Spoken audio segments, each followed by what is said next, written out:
This year we started a new project called Create. This project was funded by the Arts Council, Arts Grant Fund, and it emerged out of two things. I noticed that artists tend to rely on music. So instead, we wanted them to explore movement and concepts and questions through their circus. And then from that, to start generating a piece of performative work. The second one was lockdown. This provided us with a new challenge. How are we going to help artists discover a practice when they couldn't be in the same space as us?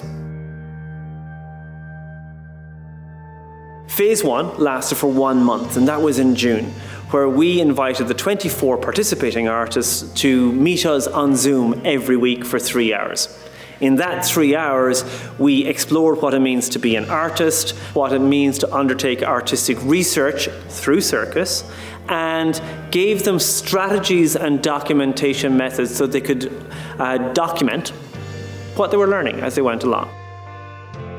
I guess the abstraction that you start off with just means that you have the freedom to explore a bunch of different ideas and themes. About a month into it, we all made a list of artistic questions or ideas that we were going to explore. And I had, 8, 12 on there, of which I'm probably going to use 1.5, maybe. But the point was that you think about any different aspect of curiosity that you might have, and then think about how that translates physically into work. To really deep dive into research and to do an act based around that research it's not something that comes around very often. You know, this is kind of holding a mirror up to yourself as well, and then using that as part of the end performance. It forced you to be cerebral for the first month in a way that I know I wouldn't have had the patience to do. Say the studios were open and we started and they were like, all right, now just sit here and think and write stuff down. I would have gotten on the wall and started flipping around. In July, we spent 4 weeks where they actually explored a concept that they came up with. Each week they came in and did a 1-hour workshop with myself and Kate, and then they had 2 hours open studio time. During that open studio time, they checked in with what we call outside eyes. We had experts from theatre, circus, and dance. And this was great. It gave the artists an opportunity to take another perspective and challenge their work. My outside eye was phenomenal. He really pinpointed what I needed to move along with this, and he really pushed me, and it just brought out a whole new side of me. I'm really happy with how things are coming together so far. Currently, we're right at the end of the research phase, which is where we are just pulling together lots and lots of research, and then we're going to start making decisions about it in the next phase.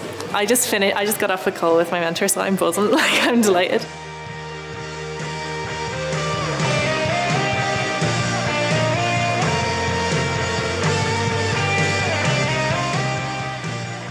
They then had to take their pieces of research and start to create a presentation.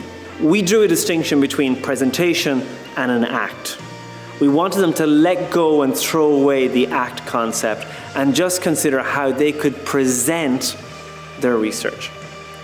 That gave some of them the permission to maybe show things that were a little bit unfinished. This was where they allowed themselves to be present to the audience and to the research that they had undertaken.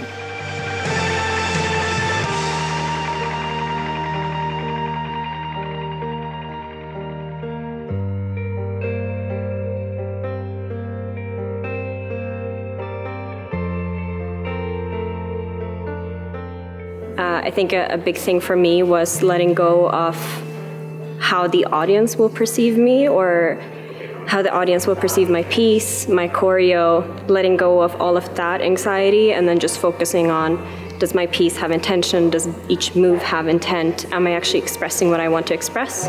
Rather than just trying to give the audience something pretty to look at. I think it's far too easy for us to focus exclusively on the finishing presentation. This project wasn't about that. That was just the last part of a journey.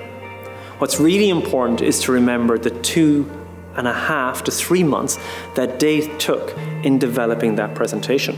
And here's the thing. The presentation is a slice in time. This is not the finished act. This is a starting point, and they can explore either that concept or they can take all of the skills they've learned and apply it to a new concept.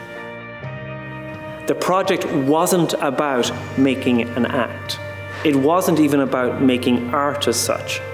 It was about a process of discovery about what it means to be an artistic research and to generate new work that comes from within themselves and from their exploration of the apparatus. You know, when you go to so many classes and you do so many terms of an apparatus, you learn technique, and this is helping us take that technique and then apply it in a more creative way. I'm very habitual in how I create, so it forces me to think outside my comfort zone, and that's been a really nice thing about doing this course, is it's creating in a very different way. It was really nice to explore the creative process and not just focus on an end piece, and that you can really get into yourself and bring that through in the creative process and in the final piece. The way Shane does it and Kate do it, there's a lot of grounding yourself and a lot of asking yourself why you're doing what you're doing. So it's not just about getting up and making it look nice and interesting, it's about trying to find some meaning in it for yourself. And that brings us to the end of the second evening of our Create presentations. Again, thanks so much to the Arts Council for funding the work. And thank you to the 22 artists who took part. Thank you to the 6 outside eyes, you've been amazing. And of course, thank you to everybody who logged in tonight and took part. It's been a privilege. Good evening.